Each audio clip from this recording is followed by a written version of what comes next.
Welcome to Matcha Morning Club, a cozy lifestyle podcast hosted by your two favorite besties, Alexa and Victoria. Hello, everyone. Welcome back to another Christmas special episode. Woohoo. Woohoo, indeed. Today we will be sipping on cherry green tea from Withered of Chelsea. And we will be talking about something very important and obviously very seasonal, which is caring for yourself during this very busy, very hectic period of time, which also overlaps with very dark mornings and very dark afternoons. I think it's very easy to get lost in all the festivities with everyone else, but actually not have too much time for yourself. And I think we both know it far too well because we love socializing. We love going here, there, seeing all the friends before Christmas. And I think everyone kind of tries to fit in that end of November, start of December, maybe trying to see everyone. For some reason we feel like we have to, tick all of these boxes before we Yeah. go on holiday for Christmas, as if we're not going to see them next year. So I think there's certainly that pressure of I need to see all of these people for Christmas lunch, or I need to see all these people for coffee. And then you are getting into that, I need to finish my work, I need to buy all the gifts. And suddenly it's, Christmas Eve, 24th of December. You spend 25th or however, it depends on your religion, with your family. And then boom, it's over. And boom, you're back to work. And you're like, what the heck? I didn't have any time to myself. 100%. So I think that's a big, I wouldn't say it's a big issue, but I think it's just a reality that we sometimes get so caught up in almost serving everybody else that we forget to serve ourselves with festivities and nice things to do. Very well said. Very well said. I 100% agree. I feel quite naturally, we should be able to slow down towards the end of the year. It should be, in my mind at least, a season of reflection, of relaxation before a new year begins. But somehow we as humans manage to turn it into the busiest period of time, when it's so with everything in nature slowing down, it's getting darker, and somehow we are going 120%. And I think a lot of people feels dreads it. I know, for example, this year, for the first time in my life, I just cannot wait for January. I just wanted done and over with. We're filming this. It's last days of Yeah. November. And I'm literally thinking, so for me, my work is the busiest in December. Unfortunately, I have to work for Christmas and New Year's. So I don't even get that break. So my break is going to be January. And I cannot wait. But I'm trying to find some time and enjoyment among all that craziness. And I think that's what we're going to talk about today. I think it's also just looking at your calendar full of what you think are, and they are genuinely nice things, but realizing that out of 7 evenings in a week, you maybe have 2 free to yourself completely. And don't get me wrong, I think it's I think it comes from a position of privilege to be able to do all of those things, to be able to go see your friends, to be able to afford those meals and all the things. But then at the same time, I often go back to my kind of teenage years where, and to be fair, in the last few months, I quite often started thinking about that I just remember coming back from school, or even early years of uni at 3 p.m. and I had no plans every single day. And I would only either go to my extracurriculum stuff and then other things. And I just felt so much more relaxed. And I don't know if that's a fair comparison to being an adult and, and having all of these things, but it definitely is a sign for me that if my brain is reminding me of that time, that means I'm missing that a bit of a quiet and time and not having much on the calendar. Yeah, absolutely. I think the difference is, when you were in school and even in uni, your social life was in school at Yeah, that uni. makes So sense, yeah. obviously you saw all of your friends during the day. While now we go to work for so much of our day, commute and all of that. And then obviously you start having families. And, if you still want to have hobbies, if you want to go to the gym, the amount of time you have for yourself and for other people really shrinks, which it is sad because I get it. Like sometimes I'm the same. I'm like, someone asked me literally yesterday, I was like, what are your plans for the weekend? And I said, I have no plans for tomorrow. Tomorrow's Sunday. And I said, this is the last day before Yeah, December wow. when I don't have anything planned pretty much. I'm not saying like midweek. I have some midweek days, but that's not going to save me anymore Yeah. with the amount of weekend heavy plans. So, you know, I'm like, I'm so excited to do just nothing. I'm going to watch some TV. I'm going to, you know, cook something nice, read my book, just completely recharge and try to prep myself. Looking at my calendar gives me straight up anxiety Same. these days. But, you know, like you said, we should also think about like maybe from the perspective of gratitude, as in like how grateful I am to have so many people I care so deeply about that I want to see them all before Christmas, and how grateful I am that I can afford to go to these restaurants and have these festive meals, and that I can, I don't know, like go and do all those things. So, like you said, there is a privilege to that, and we should be grateful for that. So it's worth reminding yourself this is just temporary, Yeah, and I and think there's people that have no plans. yeah, and it's also like it is 100% like a first world problem. Oh, Like 100%. Obviously, like full on disclaimer that we are very lucky to be able to have all of these plans, and I think a lot of the people who are listening to the episode, I think they will probably relate as well. But in terms of, you know, personal stories on like how I kid you not, like every single thing that's in my calendar at the moment, it's all with other people. Now, something that I've actually done in October, because October was my favorite month of this year, because I consciously decided that every single day of the month, I'm going to do something meaningful and I'm going to do something for myself. And I went on more walks to different places in October than I have done all year. Like every that's walk nice. I had with my dogs was in a new place. And that really changed the perspective because I had done it well alone and like with my dogs. But then that month felt incredibly long in the best way possible. Whereas, for example, November for me, I didn't even notice how it went past because Same. it was just insane. And I think that's something that's important to remember for festive season or for dark winter month. Plan with yourself and yourself only, or like maybe your partner, or like maybe you have a brother or sister that you haven't seen in ages. And then you're like, actually, I'm going to do it with them, or your dog. I think it's very true. And I think what might work best for the very busy month of December is finding a mini ritual. So I think it's, you know, might be hard to find a day to yourself or even a full afternoon to yourself because there's still things to do, gifts to buy, meals to prepare, cakes to bake, and so on. But I think try to either do like non-negotiable. So for example, if you have a workout class that you like, just say every week I will do that hour workout. Like that's going to be my me time. Or, you know, it can be very simple. It can be, for example, mornings with your favorite drink, favorite matcha, favorite tea, favorite coffee. Try to maybe wake up 15 minutes earlier and do like a make your drink, and if you eat breakfast, make something nice for breakfast and sit down, and don't put the TV on, don't scroll, just sit in silence.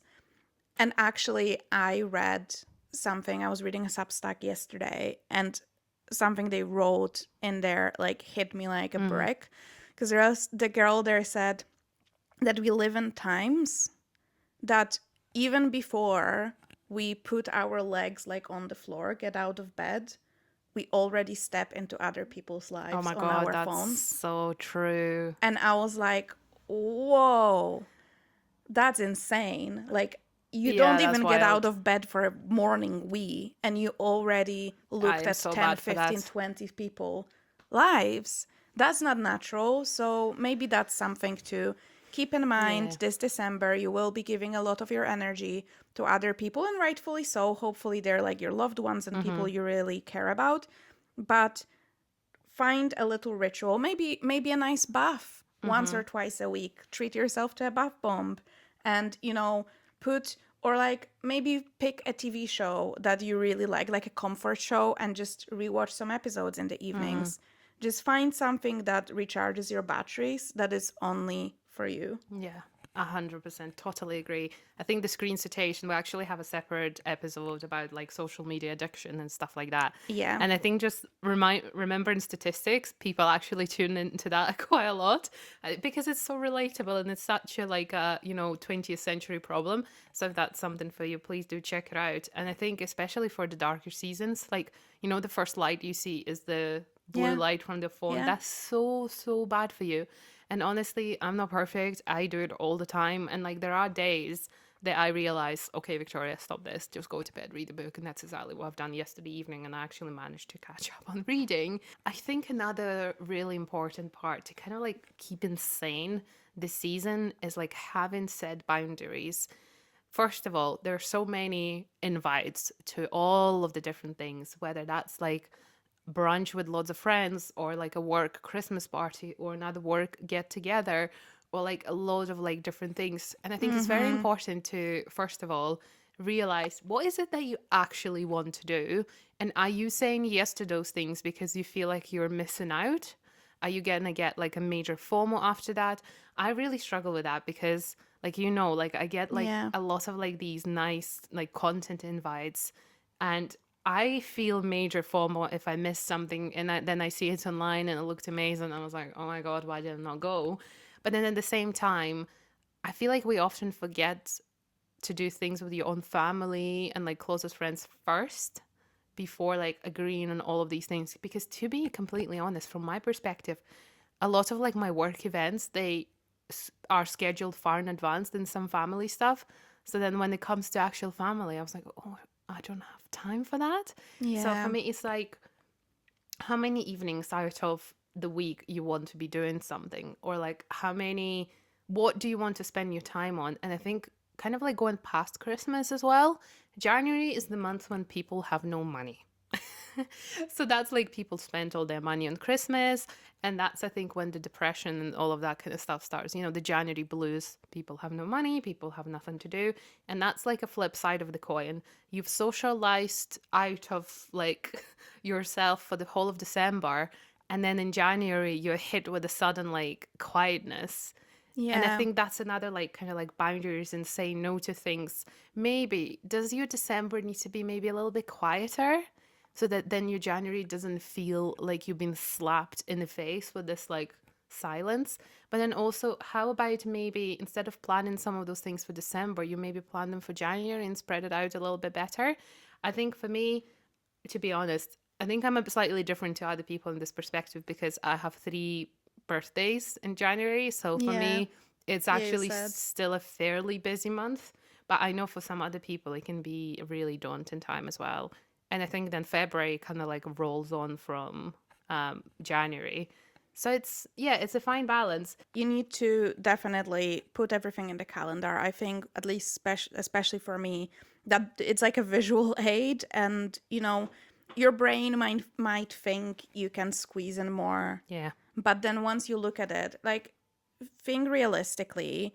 I would say, if you're really stressed about it, you can sit down with a little notebook and or like a actual paper calendar, just print out one page and put everything in, like, when you have like all the squares, so each day is a square, and put things in them, and then like see how many days you still, don't forget you have work Monday to Yeah. Friday. So, well, at least most people do. So, it's that visual thing, like how many, like you said, how many evenings do you have left? Because you still need to make dinners, you still need to take a shower. Like, it's not like you can come back from work and just do nothing. So that time is very limited, and I think the best tip is, if you genuinely don't have time, tell people, try to plan something for January. I am awful for that because I'm such a people pleaser, but I'm very proud because that's what I've done. One of my friends reached out, and I would love to see her, but I also know I will be able to give her much more of my attention, Quality time and stuff. quality time, in January, when I have much more time. Like, I would rather spend half a day with her, then we can go for brunch, we can go for a walk, we can go and Yeah. browse a bookshop, whatever we want to do, versus, yeah, let's catch a quick coffee when I'm already like tired and Mm-hmm. stressed and like I'm not even there with her because I'm thinking of all the things that still need to be done. So we can reframe it kind of like that, like you're not being a bad friend for saying no in December and offering January. You're actually offering someone more of your Mm-hmm. time, and it gives you something to look forward to in January. Yeah, 100%. One of my favorite things to do to kind of like, maybe slow down and reflect on the year past is now it will be for the third year in a row, I write myself a letter. And then at the same time, I open the one from the previous year. So the whole concept was introduced to me by one of my friends like quite a few years ago. And it's different from writing your 2026 goals. It's absolutely not the same. So what that means is you basically addressing, say, like Victoria in 12 months. You say, this year you've been this, that, and the next thing. And by the time you're going to be reading this letter, I know you would have done this or you would have become better in this or that or the next thing. But then what makes it so special is because you're not really setting yourself any goals. You're not really telling yourself, you're going to lose 10 kilograms or you're going to pass your driving Yeah. test. You're just saying that by the end of next year, you can just say simple things like, you're going to absolutely slay it. It's honestly up to you how you phrase it, because just imagine yourself in a year and just write a letter to that person.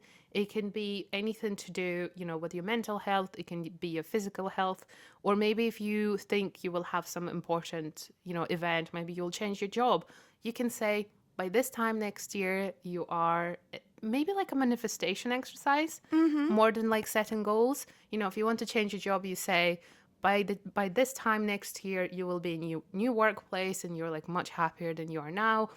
And then once you come to that next year, I think it's just really nice to then, to be fair, like my letters made me cry every Oh, single year, because you just see how much hope that past you had in you. yeah. And it's like, it doesn't feel like you're reading a letter from yourself. It feels like you're reading it from a different person, because you are not the same person anymore. And I think for me, that's like a nice ritual to kind of like wrap up the year, start a new one.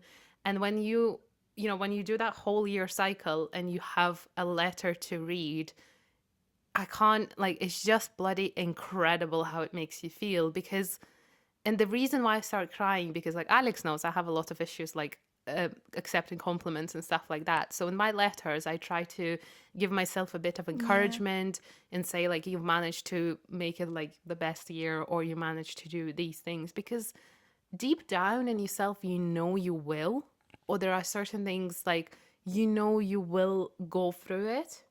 And it's Yeah. just such a nice exercise to do. So I would just recommend, but you need to like properly like seal it, so you don't pick pick it up in the middle of the year and be like, I want to see what I wrote to myself.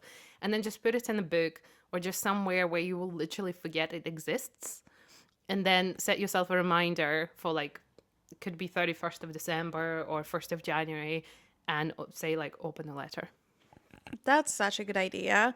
I've never done that, but I think I might add it to my Mm-hmm. end of year little rituals. Something I love to do to reflect on the year past is to go through my phone gallery. Oh, that's nice. And because very often I'm like, oh, nothing happened this Mm-hmm. year. Or like, you remember like two big highlights if you've done like a big trip or whatever it might be. But you tend to forget all these little days when you're like, oh, I went, like, sometimes I'm like, I'll look at it and it's like, oh my God, oh yeah, like there was this one Saturday when Mm-hmm. I met with Victoria and we had this really nice like matcha and walk in the Mm-hmm. sunshine. It's so nice to like look back at it. So I basically will sit down with my phone, go from January, but I will like make a list. So I make notes of Yeah. all. So I do January and like Highlights by. like yeah, write down all the things. But like I said, every little nice thing I've done, because sometimes like I'll write like, oh, I had this like amazing dish that one particular day, Mm-hmm. or like even we had like this really nice evening at home when we watched something and I have a Mm-hmm. little photo from it. So anything like that, and then you can look at it and see how much you've done in that, and not in like a goal sense, Yeah. but just all the nice moments with all the people you care about most. So that's my favorite thing. And sometimes what I do as well, I'll do little like collages Yeah, of like a each month. memory book Yeah, you or can post it on your socials if you want, or you can keep it for yourself. But it's really nice way. So I think I might do both and like reflect on the year and then write the letter. That's really, really lovely. And I think opening the next year is extra special. And yeah, I think because December is such a go, go, go month, you're trying to get to your deadline. If you are like trying to finish before Christmas with work, you're trying to get all the gifts before Christmas. You're trying to like you said, see all the friends, attend all the parties, attend all the events. It's just such a busy month that I think it does need a bit of stillness and a bit of that reflection because it can all pass you by. Like you said, November passed me by yeah, completely. I don't know where November went. And like, I feel like nothing happened in November. same. I just genuinely don't like November. I never liked it because also we live in Scotland and I do genuinely feel like November is the rainiest month in Scotland usually. I'm not a fan of November either because I feel like October is such a great I month. know. I think we just love autumn and it's like October, like when Yeah. it's like beautiful and golden. And November is that weird transition period between Christmas and beautiful autumn that you're like, what the heck is happening? And how do I survive this? Yeah, And it's absolutely. also the first like proper gloomy month as well. So I think, and that's when, you know, the clock changes at the end of October. So you're not only thrown into the darkness, but it's also all of that, all of those things. But you know what works best when the days are short and days are dark and days are gloomy? Nothing picks, like, makes your mood better than a little treat. Yes, we are big on the treat culture here. I think the power of little treats should be studied. Yeah, I'm sure it will. I'm sure someone will write a PhD. Yes, I love a wee treat. I love a little treat. So let's talk about this. Okay. How you can maybe, and I'm not talking like big gifts or anything, but like how can you treat yourself without overspending too much? I'm sure you're spending a lot of money on all the turkey and whatnot and all the gifts. So what are little treats that you will treat yourself to? I feel like I'm like a bit of slut for lip balms.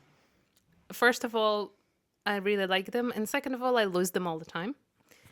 So I kid you not, when I say I probably buy myself a new lip balm or like a gloss or something like that every 3 weeks. Because some days I just find myself without one and I'm like, oh damn, I have the whole day in front of Yeah. me. And I'm like, obviously, like it's like a 3 or 5 pound situation from Boots or whatever. And that's what I do. And I probably have about 30, but they're all scattered somewhere and half of them are lost. So for me, that's a real treat. A different lip balm every time. You know what? That's a great, especially in the winter. Like the air is dry inside, it's cold outside, your lips are getting That's like they exactly the crack. reason. You need a lip oil, lip gloss, lip balm, you name it. Absolutely treat yourself. And then just one more. I think is like there's so many things that could be a treat, like pastries, little matchas, coffees. Another one for me, and we already spoke about it, is genuinely like going for like a walk in a new place. That's such a treat for me because I absolutely like. I kid you not, like I glow when I find like a new place to walk and I really like it. For me, that's like, and I think that's also, well, technically free or like a bus ride away. So it's, Yeah. or like a short car ride away. It's honestly when you find like your new favorite or like a place just where you discovered something new and think that's such a nice treat. And that's something you can do on your own as well, which is perfect for like this season. Absolutely. I agree. I would say a really nice treat, which is also budget friendly, would be a nice something for your shower.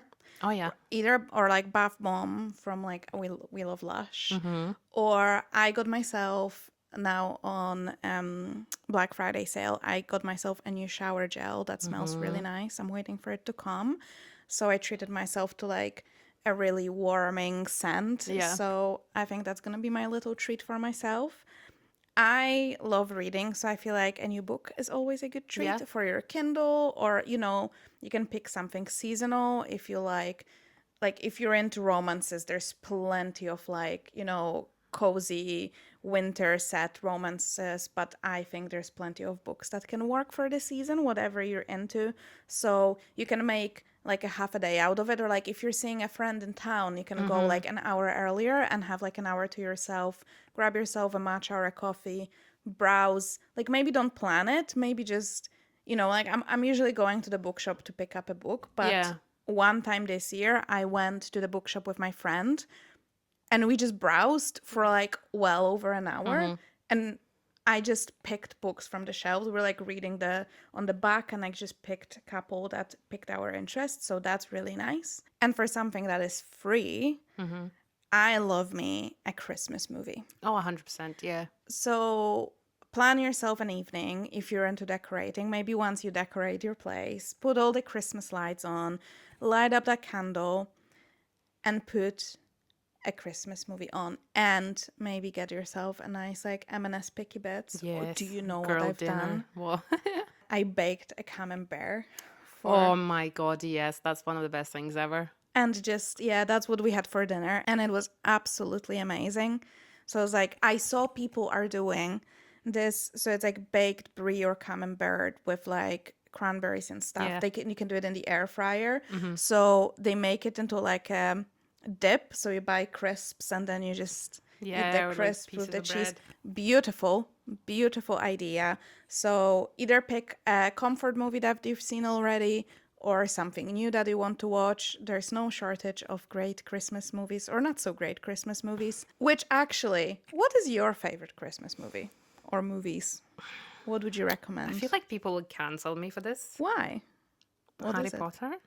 Oh, it's not a Christmas movie. Yeah, but I like it for Christmas. Well, I mean, I get it. I feel like a lot of people will rewatch Harry Potter in December. Yeah, that's what I always do. And I just don't know. Like, I just don't have one. Like, for me, that's just Harry Potter. Because it That's just so gives me, interesting. because they always do Christmas in Harry Potter. Like, I think almost every single movie has an element of Christmas. I haven't watched it in ages, but like, to Maybe. me, that's it. So cancel me if you want. Well, that's fair enough. I feel like that is a very holiday season series. Yeah. Good God, I have so many. You need to give me a list so I can get educated this year. Well, I have like I also have an answer that is completely not Christmas, but I watch it every Christmas Eve, Hit me. which is, do you know Asterix and Obelix? Oh my God, yes. Movies? So there's one called Mission Cleopatra. Okay. And I watch it, I make my parents watch it every 24th of December. Oh my God, that's funny. But the Polish dubbing is just unmatched. It's Okay. such a funny movie, and I just love it. So we watch it every year, not by their choice They in the just sit slightest, there. but because I'm there twice a year, they cannot say no. So we're gonna be watching it. From like classic Christmas movies, I love The Holiday. Give me all the Christmassy Jude Law with his like. I love that moody one, not look. gonna lie. Love The Holiday. I love Love Actually. I think that's one of my You know favorites. what? One of the biggest things that you probably didn't know about me. You've never seen it? Oh, girl. I think I maybe have. you should put it on your list. Yeah. It's such a fun Christmas Like, movie. you know, whenever people reference it, I'm like, what? I love Love Actually. And there's an animated movie. How is it called now? Well, you know what I would watch though? Like, is the insignificant Netflix cheap budget movies that they make every year just like a random one. Oh yeah. Apparently, there is one that's called Highland Christmas. No. Have you seen that one? I've seen a bit of it and I was like, Apparently, this it's is... horrific. People say it's actually filmed in one of my favorite castles in Scotland called Glam's Castle. And I feel like I'm going to have to watch it just because of the scenes of the castle. But then I saw a lot of information of like, or say comments from people about it. And apparently it's just bad. Like everything, someone like digested it into like at least 10 scenes from the movie that make no sense. You know what though? But I think you need, for a Christmas movie, you need to judge them differently, right? That's a different category of a movie. You don't watch a Christmas movie to find your next favorite movie ever, to find an Oscar nominated performances. You want a cozy thing. You want to know it's going to end well. You want to know it's going to be a positive, warm, and fun thing. You know you can put it on and you can prep some food in the meantime and it can just play in the background, because no matter how little attention you pay for it, you know what's going on. I think that's a fair point, and I think that's why. Maybe it's because, sorry that I Yeah, did that, but maybe it's because December is so busy and we have so little, like mental load left. That's why those movies are so dumb, yeah. because There's they no time for require, like big, like heavy movies. yeah, you don't have any power to like watch anything heavy. So this is like a perfect brain rotting I experience. agree. I think guys, I am gonna watch Highland Christmas, and I'll make sure to report on it Yes, please. sometime in season 3, just because, like, I just love Scottish castles, so I just need to see that, and then we'll talk about the rest later. I think so. Just, watch it. There's a champagne Christmas. Yeah, That's a that's a new new one, year. isn't it? Yeah, That's on my list. Apparently, it's crap as well. yeah, And I that's what people cannot said. wait. That's what I want from a Christmas. Well, actually, some of them are decent, but that's what I kind of want sometimes. Yeah, so these are all our little tips and tricks to kind of survive the really hectic holiday season and make the most out of it and still try to find time for yourself. But once you decide, you're completely done with 2025, because honestly, so are we a little bit. Yeah, I'm ready for the next year, if I'm honest. Not because 2025 was bad by any means, but I just think it's like I'm ready for some fresh energy. I'm ready for like, oh, I have the whole year ahead of me kind of vibe. I don't know. I think this year's just been very busy. It's been very amazing. Like, I'm so grateful for this past year. But then, you know, I think it's time to move on. And yeah, and I think because we are literally recording these episodes and we kind of like wrapped up like the year, Yeah. especially our previous episode about the gifting and then the start of this one, I feel like it's a natural like move to now start being excited and planning for 2026. Exactly. So if you're also excited for the new year and all the like fresh energy and hope it brings with it, tune in next week for our 2026 planning episode. So if you think that's something for you, just tune in next Tuesday. But this is it for this episode. Thank you, as usual, for listening. And we will see you next Tuesday.